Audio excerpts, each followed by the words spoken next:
spare time, do a keyword search for integrity and see what happens. Integrity is perhaps the most used word in recommendation speak. Okay. And for good reason. I mean, can you think of another word that, if someone is vouching for your integrity, that's kind of expected almost in a recommendation. John's a pain in the ass to work with. He came into my office, he was loud, boisterous. I don't recommend him to anyone. Of course, I'm over the top exaggerating, but you know, that was kind of, you know, almost addresses your reference. But then everything on there is bashing. positive, so everything, you know, it could be all lies. I mean, nobody's going to put anything bad on. You can't put anything bad on there. And I've been in this business for a long time, and almost everybody lies on their resume, and I'm sure they're going to lie on this too. JD, you know, one thing about that is that in e-commerce, there's a 600% more likelihood that someone's going to buy a product if you go to Amazon and it has a few good references on it than if it doesn't. So it's kind of like, well, if you don't have any references, that's, you know, you're at a disadvantage. Except that there are people who get paid to write nice things, Right. so that it comes up on search engines. So that's another problem. How does LinkedIn make its money?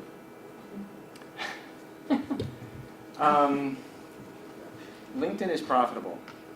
They have a very generous stream of advertising revenue.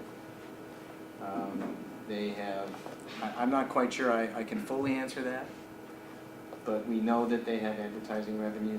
We know that they have venture capital, and the gentlemen who started it knew what they were doing.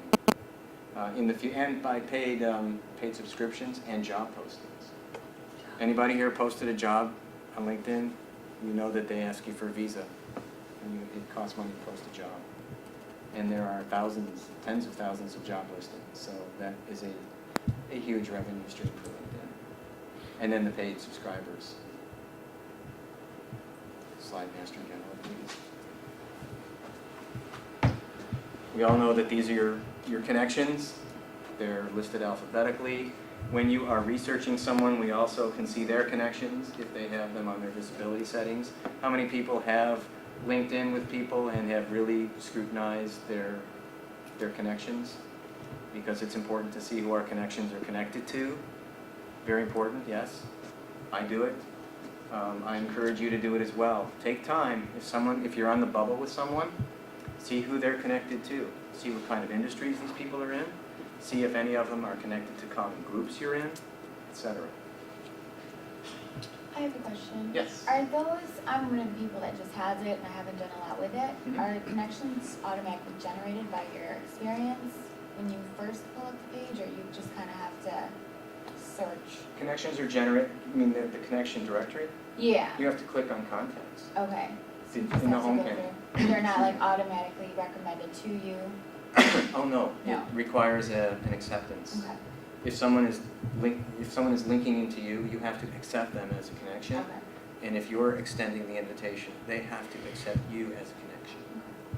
Can you walk through how to identify contacts within a particular company? Let's say that you want to reach someone at IBM.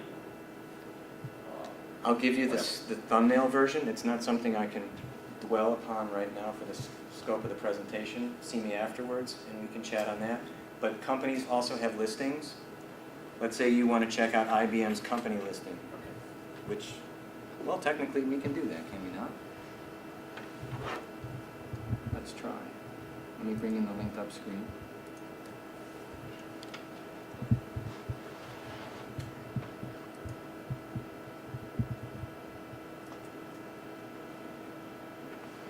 I'm having problems with the display settings here. Bear with me.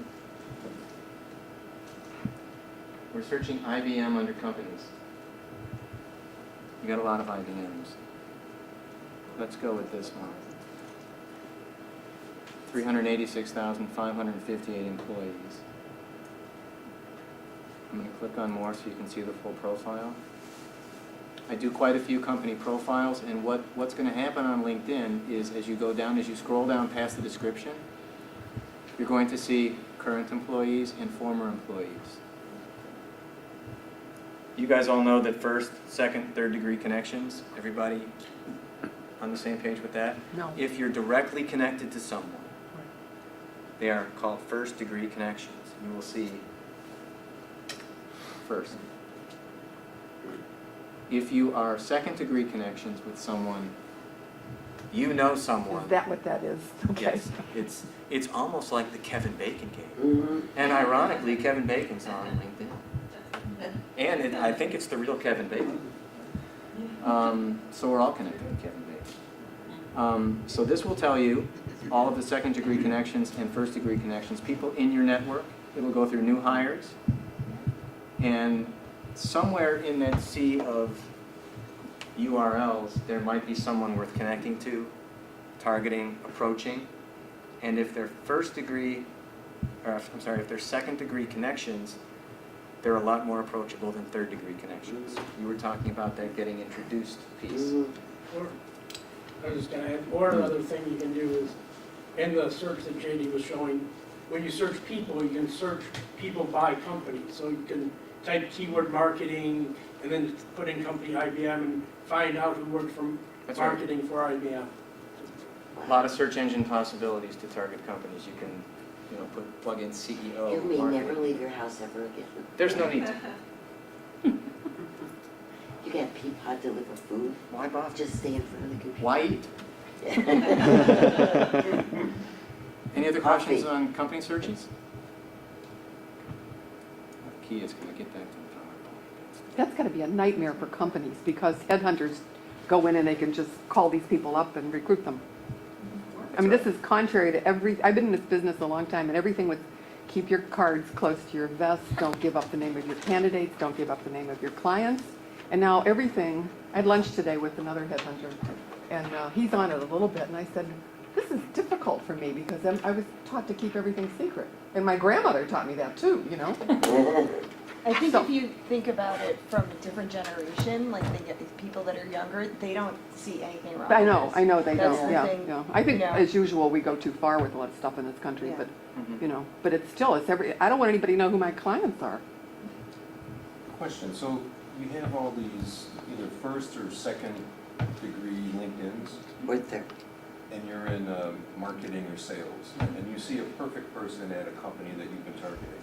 How do you approach them? I mean, what is is there a typical protocol? That's the thing I just stayed away from up till now.